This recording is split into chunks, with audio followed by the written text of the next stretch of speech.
All right, this video is going to try to explain S parameters, or scattering parameters. S is short for scattering. So what's a scattering parameter? So the reason you might want to know this is because in the old days there were vector network analyzers that nobody could afford, but now everybody and their brother has one, but a lot of people don't really understand what scattering parameters are, and I think it's important. If you're just using your VNA as a VSWR meter, then you don't really need to know about all this stuff, but it might be interesting. But if you want to do engineering, it's important that you understand scattering parameters. You might hear the terms S11, S22, S21, S12, and they have to do with a two-port system because there's only two numbers, right? There's either a 1 or a 2, and that means that there's two ports. Well, what is a port? What is a network? So we're going to talk about all this stuff, and I'll try to explain what all that means.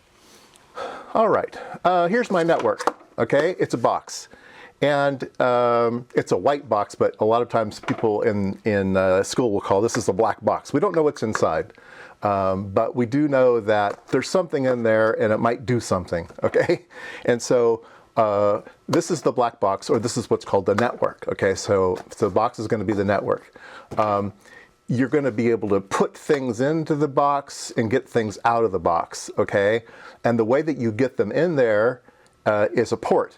What is a port? Port is just some way of getting the information in or information out, okay? So in our particular case, we are going to make a port.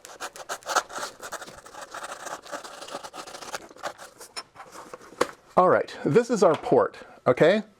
And so let's talk about this device. Our network is used for sound waves, okay? So I can put sound waves in that hole, okay? I can yell in that hole, and what would happen? Well, there's no other port on here for the sound to come out, okay?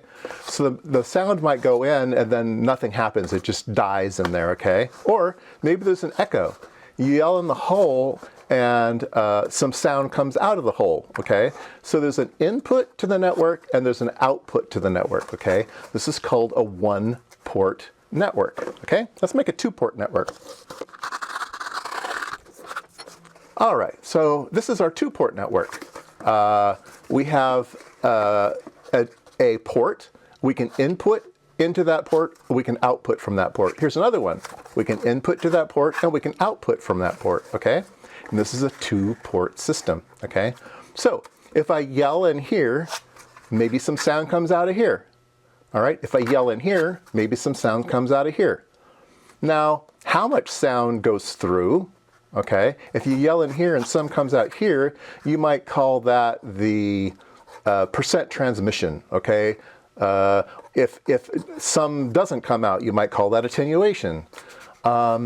If I put different frequencies in this hole, the box may resonate at a particular frequency, and you might get, if you put in maybe 100 hertz, you'll get out 100 hertz at a really quiet level. But if you put in 200 hertz, maybe you get 200 hertz out at a very loud level, because the box will resonate at that frequency and you'll get more out, okay? Well, what if inside the box is a microphone here and a speaker here and a big amplifier here, and when I yell into this hole, it comes out really, really, really loud onto that hole, okay? We don't know what's inside the box. It could be anything. It could be a passive network or it could be an active network. We don't know. It could be that a particular frequency, the box will attenuate. So maybe 400 hertz just dies inside the box and none comes out, okay? Maybe the box acts differently. If it's let's say a microphone and a speaker, if I yell in this one, not much sound's going to come out of here because that's just not the way this network works, okay? Or maybe there's some baffling in here, right? And it's hard to get sound through that way, but it's easy to get sound through that way. Maybe there's a one-way valve. Think of it maybe as water. You put in water here and maybe there's a one-way valve and the water will come out here, but it doesn't work the other way around. So network is a very global term. It kind of just means anything. It's like, it's the box. Okay, they could have just called it the box, but they call it a network. So we're going to call it the box, all right? So this is a two-port system, and let's talk about two-port systems, okay? All right, so I could say, oh, it's the hole on the short end, or it's the hole on the side.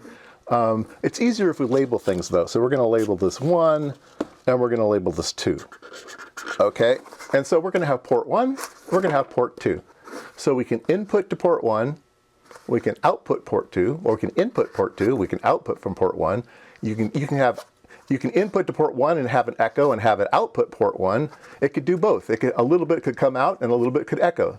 So for each port, you have an input and an output, okay? So that's the first thing you need to understand is, what is a network? Well, it's anything. It's just a thing. Anything could be in here. And there's a way to get things in and out through a hole and in and out through a hole. Now, what if we put a third hole in the bottom, okay? What would we do? I don't need to do it, right? So we'd have 3 ports. We'd have 1, 2, 3. So if you input from here, you might get outputs on 2 and 3, right? So there's all kinds of combinations, and you can have an n-dimensional network, right? You could have 100 ports, and all those ports would interact with one another, and you need a way of describing all of that, right? And the way that you describe how this thing acts is the idea of scattering parameters. I don't really remember why they call it scattering parameters, where it came from, but that's what we're going to be talking about. And it's going to be a little bit of math that you may have not seen before, the concept of matrices. And so we'll talk about what a matrice is, and but we'll do it without matrices first, and then we'll introduce the idea of matrices, and that will make things a little clearer. All right, let's draw our network like this. So here's our box, and we can have, this is a 2-port, okay, so 2-port. So we'll call this port 1 over here. We have inputs and outputs from that port, and we have inputs and outputs from that port, right? So we'll call this in 1 and out 1, and we'll call this in 2 and out 2, okay? So there we have a fully defined port, right? We have inputs and outputs. So outputs can only be really functions of inputs, right? Outputs can only come from input. So if we have output 1 and output 2, really they can only come from input 1 and input 2, right? Those are the only places they come from. So you might write this mathematically, you know, a mathematician might say, okay, you have a pair of things over here, and we're going to have some kind of function, and that function is a pair of variables here. So these outputs are some function that the inputs are these as the input 1, input 2. Okay. So let's say that output 1 can equal input 1, and then some input 2. Okay. It can be a function of input 1 or input 2. So we can have some of this or some of that. Let's say there's A amounts of input and B amounts of input. So output 1 equals A times input 1 plus B times input 2. Okay? And you could write another equation that said output 2 equals, let's say C times input 1 plus D times input 2. Okay? All right. So there is a mathematical construct called matrices. And matrices, you can rewrite this equation as a matrice, okay? So you can say output 1, output 2. Instead of writing it like this, a mathematician might put a parenthesis and a comma. They do this sort of thing. They do this, and they call it a matrice. This is called a 1-by-2 matrix, okay? So there's one column and 2 rows, okay? And it's just a way of writing it down. And we're going to say that's equal to some function times the inputs. We're going to have input 1 and input 2, and we're going to write those as a pair of numbers, one column, right? And then we're going to have some function in between, okay? And that function is called a matrix, and it's going to be a 2 by 2 matrix, okay? So remember here we had output 1 equals input 1 times A, okay? And then we had plus B times input 2, okay? B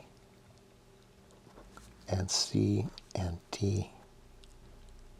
All right, and this is how matrices work. A matrix is defined as the new thing is this. You take the row and multiply it by the column. So it's A times input 1 plus B times input 2. A times input 1 plus B times input 2. That's just like that. And then you go down the next row, that was the first row, and then you go down the next row is C times input 1 plus D times input 2. See? So this is just the way mathematicians have defined a matrix. You just write it this way, okay? All right. So now we are going to label things a bit differently. All right, we have used A, B, C, and D, but we're gonna rewrite it. Okay. So this thing is now going to become S11, S12, S21, and S22. So you can see that this is going to be A, this is going to be B. So S11 times N1, S12 times N2. So you kind of have the ones as the rows and the twos as the columns, right? So this is input 1, input 2, output 1, output 2. All right. So these are what's known as the scattering parameters, or the S parameters. This is also known as the S matrix. Okay? So let's think about this, all right? So if you have an output 1, okay, output 1's on the same size as input 1. What if you had a reflection, okay? Output 1 is a function of input 1, okay? So the output is some percentage of the input. That's a reflection, okay? So in this, if the final thing is output 1, and its function is a function of A times input 1, okay? Then this is the term that's being multiplied, S11. So S11 explains if output 1 only comes from the input, okay? Another way to think of it is, let's say that you had a matrix that looked like this.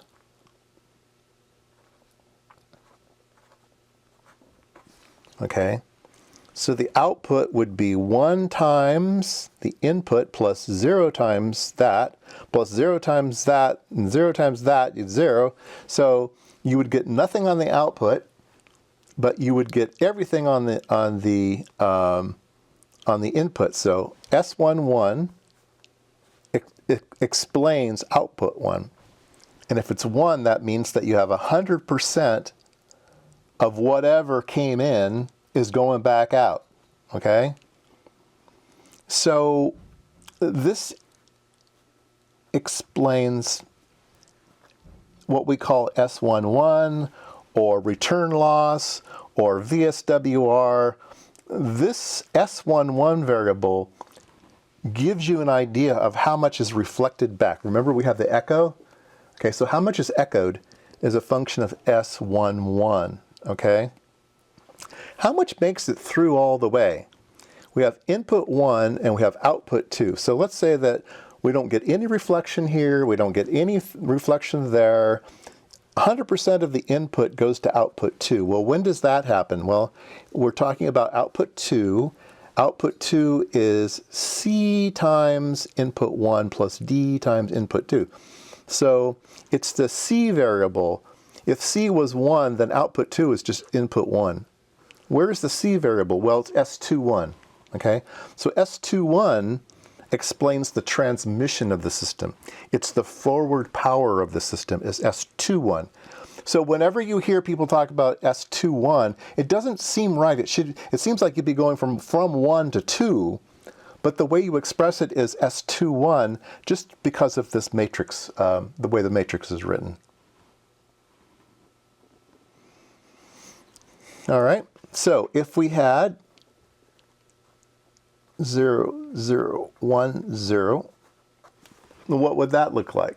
Okay, it would say input 1 plus input 2, those are zeros, so you have 0 of those, 0 of those, that's the output 1. So output 1 is 0, so nothing comes this direction. But here we have 1, 0, so 1 times input 1 plus 0 times input 2, so you have 1 times input 1, so the output 2 equals input 1. So this is a through, okay? And this is a short, okay? Or an open, depending on the sign, and we'll talk about that later. But if you go through the system, it's the 0, 0, 1, 0, which is S21. And if it's S11, that means it reflects back. It's this coefficient. All right, I hope that's clear as mud. All right, so how do you build or how do you measure something that can get these values, S11, how do you measure those values? What instrument would you use to measure those values? Well, you use a network analyzer, and well, how do you measure them? Okay, so let's say that this is a device. This is the network. You want to measure this thing. It has 2 ports. Okay. And you can input things here, and you can input things here. You can look at reflections, so you can look at outputs on this side. You can right? So you can look at the inputs, look at the outputs, look at the inputs, look at the outputs. If you know the 2 inputs and you know the 2 outputs, then you plug them into this formula. Okay? You know the inputs and you know the outputs. Okay? And then you can solve this matrice. Now that's some complicated math, but you can do that. Okay? But so this is the master equation. If you can measure the inputs, you can measure the outputs, you can solve for this matrix. And that will give you S11, S12, S21, S22. It will give you all those S parameters, all right? So how would you build such a device? So let's say we want to measure this network. It's a 2-port network, and we don't know what's inside. And so we need to measure an input and look at the output, and measure the input, and measure the output. So once we have the 2 inputs and once we have the 2 outputs, we can fully describe this network and we can go solve that equation. So how do we measure inputs and how do we measure outputs when we can't have access to the inside of this thing, okay? Well, we use something called an S-parameter test set. Yeah, that's a big word, S-parameter test set. Okay, so let's take a look at that. We're going to be using these devices. Now I did a bunch of videos on couplers before, so this is a coupler. It has SMA connectors on the ports here. They just have little protectors on them. So the way this device works is it's labeled in and out. So the RF energy comes in this connector and then goes out that connector, and then some amount of energy gets coupled into this connector here. So this can sample radio waves going this direction. It's a sampler, okay? And this is called a coupler. So maybe 10 dB of the signal will come this way, and then the rest will go that way, okay? And we're going to need 4 of these in order to build an S-parameter test set. All right, so here's our network, all right? We're going to be inputting some RF here. It's going to go through this coupler. This coupler is going to bring a little bit of that power. We're going to call that N1. okay? It's going to go through this coupler backwards, and then any power that gets reflected and comes out this direction will go this way. We're going to call that out 1. And over here, we have in 1, and over here, we have out 1. Oh, 2, I'm sorry. These are 2s. Okay? So this makes our input 1, this captures our output 1. And you need to calibrate this thing, okay? But this is how they're built. So I'm going to draw a box around this, okay? And this is our S parameter test set, all right? Now this is a full S parameter test set that will measure both from both sides. Now, a lot of instruments do not have the ability to do forward and backward at the same time. They can only do forward, okay? So they will have this much, and they will have something simpler over this side that just measures the power. So they'll basically have a power meter on this side. So they have this and a power meter, okay? So they can measure the input power, they can measure the reflected power, so it's good at measuring S11. And then they can measure the amount of power that goes through, so you can measure S21. But you can't measure those other things. But what you can do is you can take your device under test, measure it once, and then just turn it around and measure it again. And then you can get the full parameters. Now, an expensive vector network analyzer will have both of these things, and it will have a full parameter test set. And there'll be buttons on the front that says S11, S21, S22. You can just push the buttons, and you'll get all of these things. And you don't need to remove the device and turn it around. You can also, I did a video once on it, you can put a relay in here to flop the thing using a relay. But this is a full parameter test set right here. Okay, I want to explain that a second time, which is on most VNAs that you will own, like a nano VNA or a simpler VNA, they won't have the full S parameter test set on it. But what they will have is they will have this coupler, and then a power meter, okay? So they won't have these two. So we'll be able to measure 3 variables. We'll be able to measure in 1, out 1, and out 2. But we measure it with a different device. This is just a power meter, okay? Or a power detector, I should say. A power detector. So instead of, this is expensive, so they're going to just use a power detector to get output 2. Again, everything's calibrated. So you'll get input 1, output 1, and output 2. With those 3 variables, you can then solve for S11 and S21, all right? Then you have to turn the device upside down, and then you will measure S22 and S12, all right, if you go the other way. So each measurement is only 2, and then you have to flip it, you get another 2, all right? If you have the full thing, you push the button once and it does all 4 for you. All right, so over here we see that here we have a vector network analyzer, and we have 2 ports, all right? And this one is labeled the reflection port. This one's labeled the transmission port.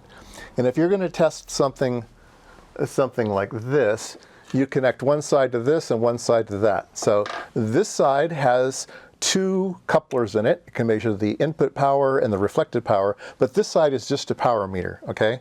And it's kind of shown here in this little diagram.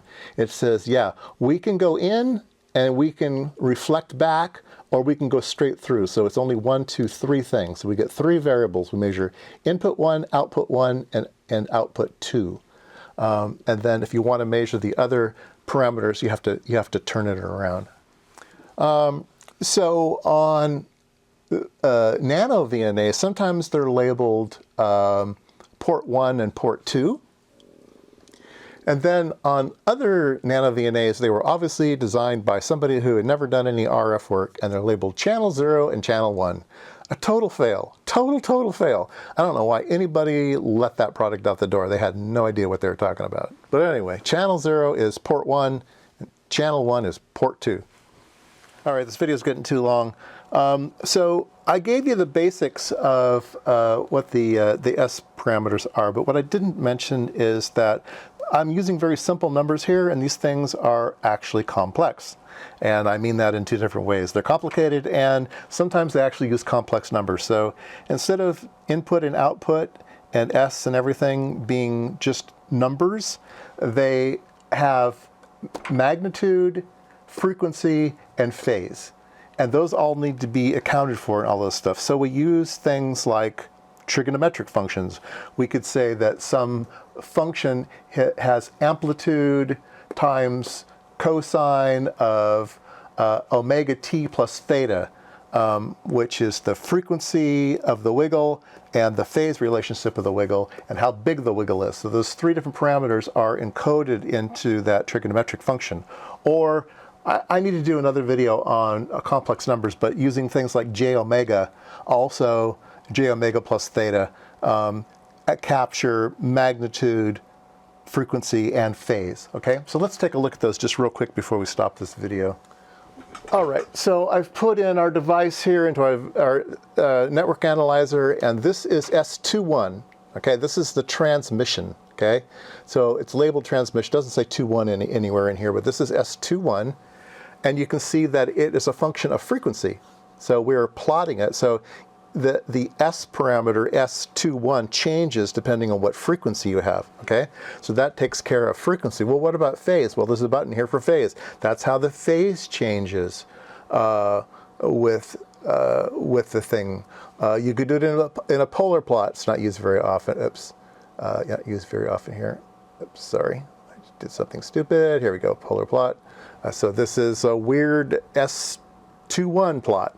You might be more familiar with Smith charts. So if we go to S11, okay, let's look at an S11 for this particular device. Here's S11 in a log format. You can see, again, it's a function of frequency, but if we do something like Smith charts, you can see that there's more information here. There's frequency information as it spirals around, there's phase information as it goes around, and yeah, magnitude information. So these things are complicated. You can see there's a button here for phase. This is how the phase changes with S11. This is how the magnitude changes with S11. And again, Smith chart or polar plot, same thing. It's just gamma. So anyway, yeah, there's more to learn on S parameters because the thing needs to account for amplitude, frequency, and phase, and there's a whole bunch of mathematics behind that. All right, there you go. Just a quick introduction to S parameters like S11 and its brethren, S matrices, and where they come from.